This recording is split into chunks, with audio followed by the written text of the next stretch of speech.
Man, this weather's been wild last week and a half. It's had all 4 seasons in about in that week and a half span, and it's like the end of January. One would expect it to be freezing cold, which it kind of is today. The last 2 days it's been up 70 degrees, warm. I got my kayak out, did some roll practice down at the lake, and then overnight it just dropped back down to about, it was a little below freezing when I woke up this morning. And then now just around noon it's still like 38 degrees. The wind's blowing super strong. Probably feels like it's below freezing. So there's no telling or no wonder why I haven't been seeing any good animal signs, or these coons haven't been moving. The coon I killed last week, it still had a lot of fat on it, so you know they can hold up whenever it gets down real cold. But got a little different pack out today. Just a normal basic book bag. I've got these little pails of deer corn and a deer additive that I put in the corn.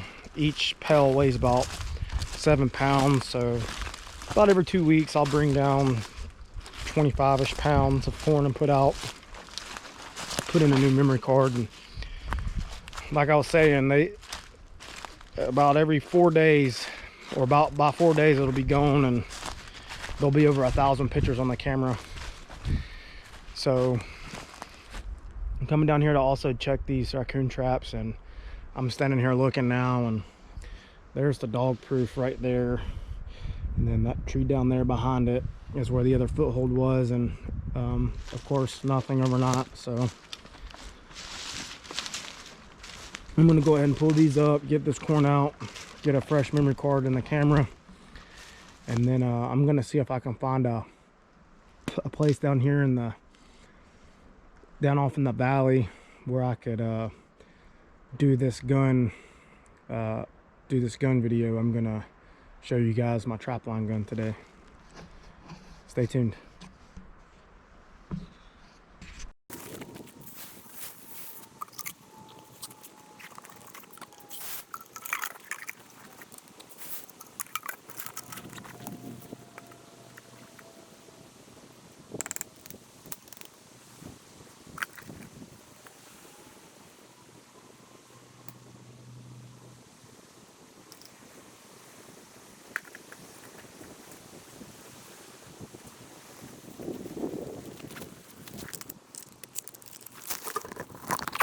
All right, that's that.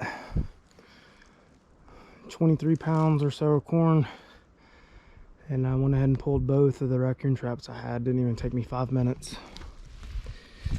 Yeah, I know I shouldn't put the corn out like that. I know this is the reason why I have other critters coming in here and eating. I know that's why I have to put so much corn down, but at the same time, I've been doing it this way for about 4 or 5 years now.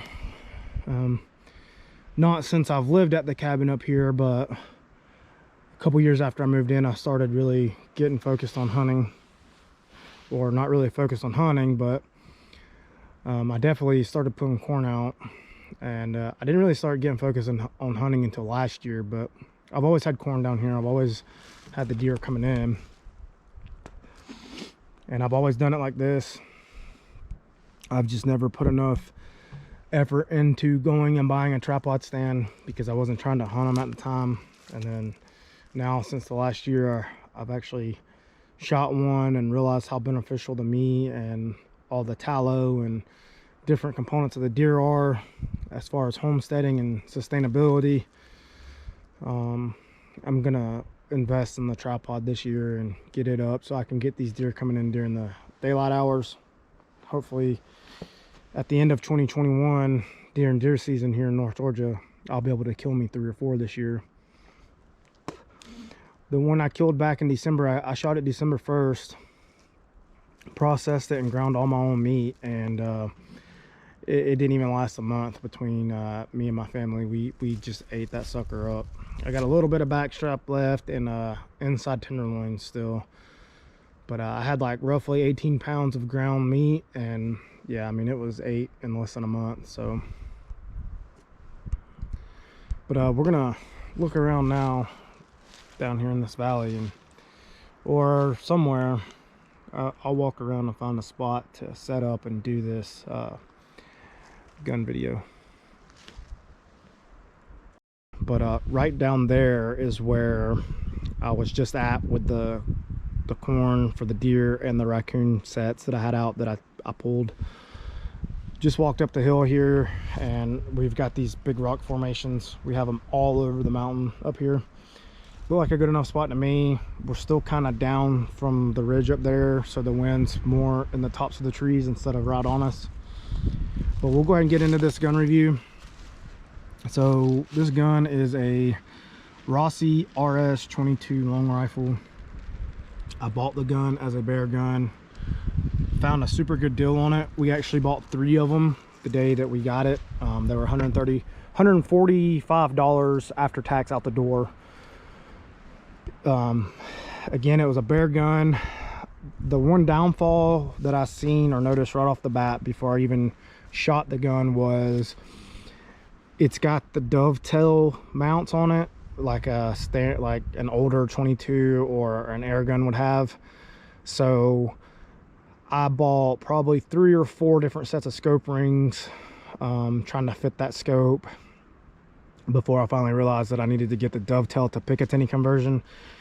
And then that scope is a Simmons 3x9x40 with a 30mm tube or 1-inch tube, and all the scope rings that are sold local at any of the local gun shops or Walmart or any of that are all smaller Weaver style. So I end up having to buy those rings off of Amazon and have them shipped with the Picatinny conversion, and now I've finally been able to mount it up. I was really hoping for the high scope mounts, the see-throughs, so that I could still use the iron sights. I had actually sighted the gun in out to about 40 yards with the iron sights before I even got the scope mounted. I was hoping to be able to use the iron sights and the scope. With that dovetail conversion, it doesn't allow that, so the iron sights are sighted still at 40 yards, so if I had to, for whatever reason, I could pull the scope off and then use the iron sights. But I've got the scope sighted in from 20 out to 80. It groups pretty well. It groups well enough. I'm confident that at 80 yards I could kill something if I needed to with a fast enough burning bullet. You can see I've got this side scope ring, the closure, I've got it kind of cocked to the left. I'm left-handed, so the bill of my hat would hit it when it was facing straight up, so I just got it turned to the left. I don't have a bipod yet. That is actually the jaw mount for my GoPro. It works just as well because I actually put my GoPro there to film some, and the gun did come with rear sling mounts there and then a front one there. The stock is hollow, the whole barrel and action come out. I tossed around the idea of pulling it apart and painting it a camo, but now that I've got it all blacked out, I actually kind of like the black. But I am considering taking this front sling mount out and putting a 5-slot Picatinny there, and then ordering a front sling mount that mounts to the Picatinny, and then ordering a bipod for the front of the Picatinny so that I could have that for whatever reason.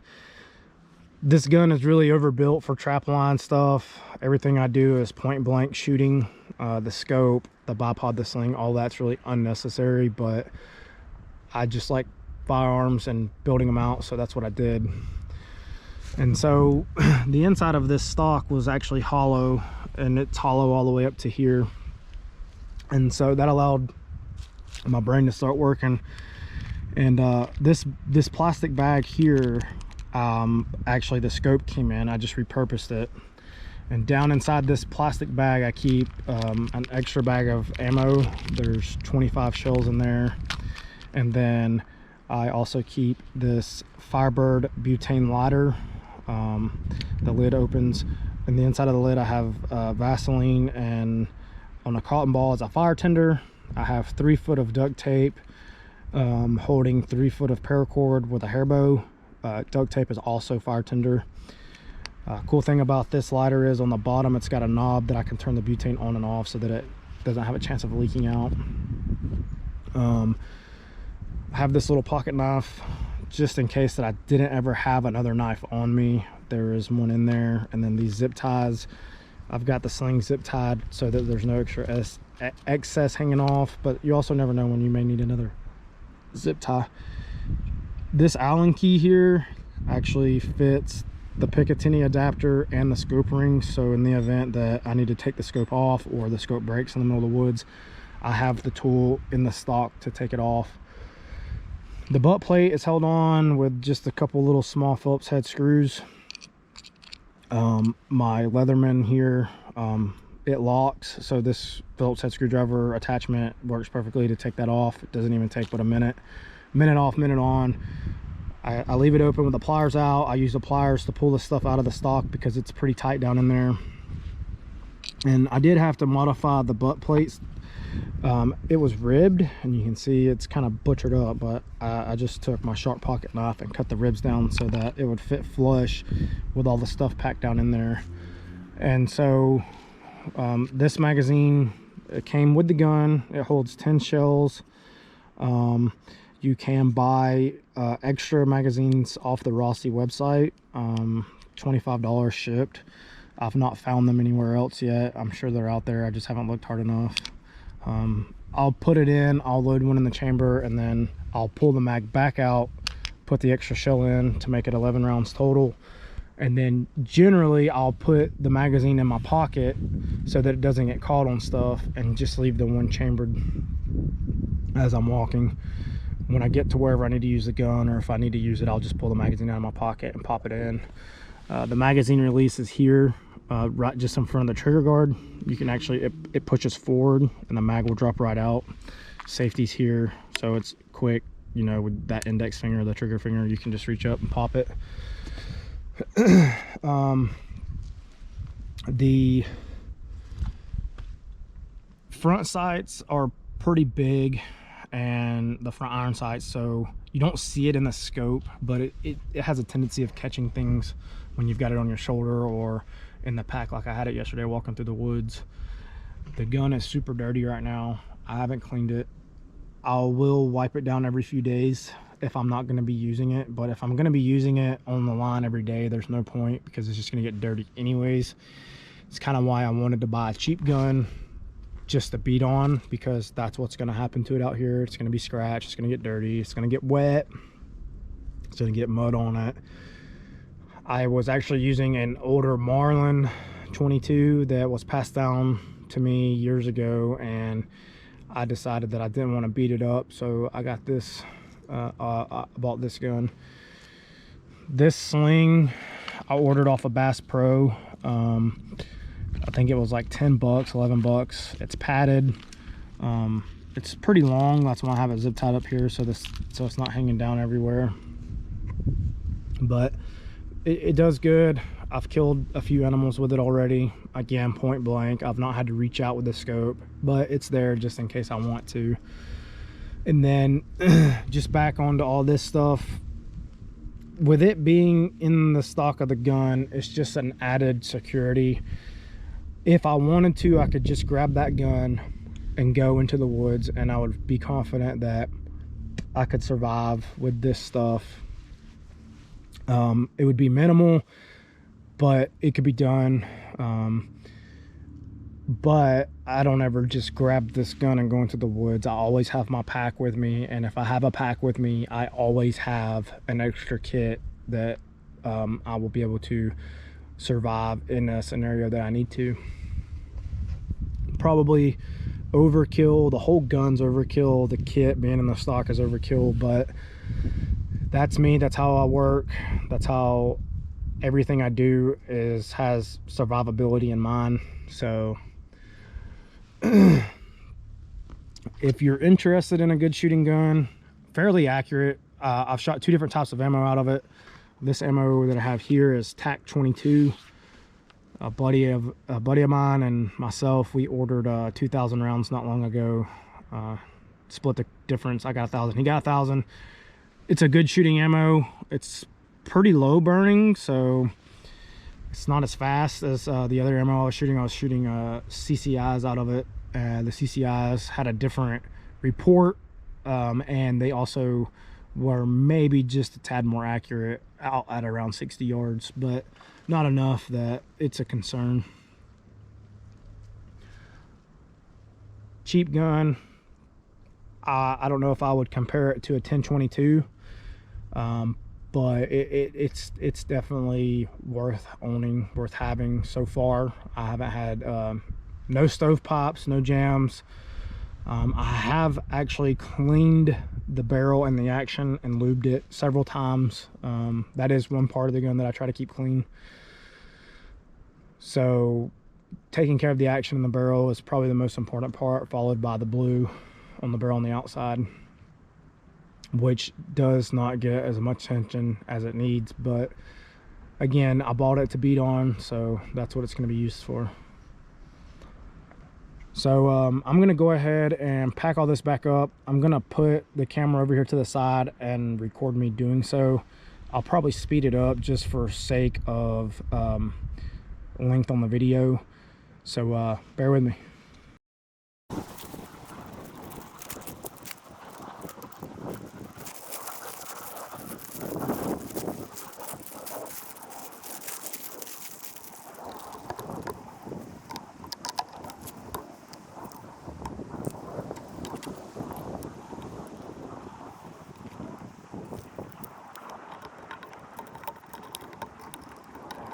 And just like that, I don't know, probably a minute and a half, 2 minutes, it's done.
So we made it back up here to the shed, and man, that wind was getting pretty cold, and it's warming up to about 40 degrees now, but it's still colder than what I'd like it to be. There's my pup. Anyways, I hope you guys found that review useful. I really still don't know what I'm doing when it comes to making these videos. I'm just kind of talking about things that I think I would like to hear in a review. So now we're just gonna clean these traps up and put these stakes away over here with all the trapping stuff. And I had to go ahead and go grab me a cup of coffee real fast. But anyways, I've got a few things I need to do before I go to work tonight. You may have seen my Jackson and some of the other videos, some of the other pictures I've posted. I was actually out on the lake the last 2 days, roll practice. Trapping season started and kayaking kind of fell to the wayside, but I really enjoy it, so I need to get back to it. But Can't do it right now, so I'll have to go unload the boat from the car and my paddle and stuff and bring it all back. But I have this tub here.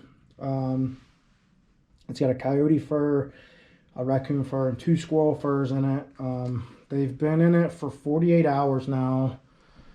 It's a salt bath. I fill that completely up with water, put 2 full containers of salt into it, let it sit, and it pulls all the extra fat or meat that I may not have gotten off. Once I pull those out, I'll actually spread them out over here on this piece of plywood where all this stuff is sitting, let them dry for a few days, and then I'll take them and let them sit in the sun the next time I have a chance, and let them get to the point of almost being dry, and then I'll tan them. And that coyote fur and the one that's up in the building, or the one that's up in the cabin that I've been working on breaking, I think I did a little wrong. I should have started working the fur before the tan dried all the way, so they're still pretty pliable. That's what I did with my first raccoon, and it turned out awesome. These ones I let dry almost completely, and it's not rawhide, but it definitely takes a lot more work to break them than if you were to just start a little early. And so I got to go to work this evening. I'm just messing around doing a few small things, nothing to wear myself down. I may get this pig out later, warm it up. If it's not gonna be super cold, I need to ride it. It hasn't been ridden since, I don't know, probably October. I come down and crank it up every now and then, let it idle. I've rode it around the neighborhood a few times. My mother bought me a pair of heated gloves for Christmas, and here it is, almost basically, well, it's actually more than a month since I've owned them, and I haven't even worn them to see if they work or not. It's just, I don't mind riding in the cold. I did it for years. A motorcycle was my only form of transportation the first few years I was married, but now that I've gotten older, riding in the cold and riding in the rain sucks. And, you know, I have all the expensive gear and stuff now, but it doesn't matter what kind of gear you wear or how much gear you wear, you'll still get a little chilled and you'll still get wet. And those just aren't 2 combinations that I like, especially when I got to ride it in at night, work all night, and then ride it home first thing at daylight in the morning. But it's fun, and hopefully I can get back to riding it soon. After this video, I really don't know how much content I'm going to be putting out. It's been a while since I put any out, and then I've put 3 videos out pretty much back to back right here. But the way my work schedule works, I have quite a few days off every month, and with COVID, they've been doing everything virtual on the computer, and I had a virtual meeting a few days ago with my upper management, and thankfully the company I work for is a very reputable company, and they make a lot of money. We have basically sold 500% of our stock at the beginning of the year already, so there's orders that are sold that haven't even been made, and we're running 24/7, 7 days a week. We're the smallest plant in our company. We only have like 24 employees total, including office personnel at our plant. So there's only like 18 operators there, broken over 4 groups. And unfortunately with COVID, we've got 2 or 3 people right now that have tested positive, mandatory quarantine for 14 to 20 days. So we're super short staffed, and I was informed that we will be going to mandatory overtime basically for the whole month of February. We know with mandatory overtime, that means I'll be working at least 6 days a week, 12-hour shifts, so 60, 70 hours a week. I'm basically only going to have 24 hours each week to family time and do whatever. It's not really going to leave enough time for trapping or for any of my other hobbies right now. And trapping ends in Georgia on February 28th, so unless something changes, unless I manage to get more time off where I have, I don't know, 4 to 5 consecutive days in a row, really doesn't seem realistic to try to put any traps out for just a day or 2 days or even for 24 hours. So this may be the last video for a while again in regards to trapping, but I have been building up my GoPro box. I have a lot of different mounts, a lot of different accessories now, so maybe moving forward I'll start trying to record all of my outdoor hobby activities and start making videos out of them. It's actually pretty fun. I enjoy making the videos. It can get pretty tedious when you start you know, going through and editing videos and speeding up and slowing down, adding music. And another one of my hobbies or side things I like to do is photography. So I've got all kinds of filters and B-roll. I like to do B-roll shots and long exposure shots on waterfalls. So maybe I'll start up with that again in the spring. Actually, right now would be a good time to do it with all the rain, but trapping's pretty much been taking up everything since December. Haven't gotten a chance to get in the kayaks, haven't gotten a chance to fish, haven't gotten a chance to go rock climbing, haven't gotten a chance to do anything other than trap, and that's okay though. Like I said the other day, I enjoy learning this stuff and being able to make different buck skins and leathers. So I guess we'll just go ahead and call this video good. I'll get it edited. Also, I do have another video planned for another gun that I'm building. It's going to be a trapline / survival gun. It'll be focused more towards being what I've been calling the end of the world gun. I'm actually having some custom parts milled for it. As soon as the parts are done, then I can go ahead and put together a video. I don't want to say what kind of gun it is or what I'm having done for it, but it's I just recently purchased it. I actually purchased it the day after I purchased these 22s, and I've been buying up some ammo here and there when I can find it, and it's gonna be a fun gun. It's probably one of the second all-around most versatile guns, especially after what I'm going to do to it. So once I get all the stuff for it and get the piece I'm having custom milled, it's going to be like 4 to 6, 8, 10 weeks, something like that lead time on the part I'm having milled. And this company specializes in building this part, but they're made to order, and so they make sure they do it right. But yeah, I'll call this video good. I'm gonna get busy getting my kayak down here and getting these furs laid out, and I'll see you on the next one, whenever that is.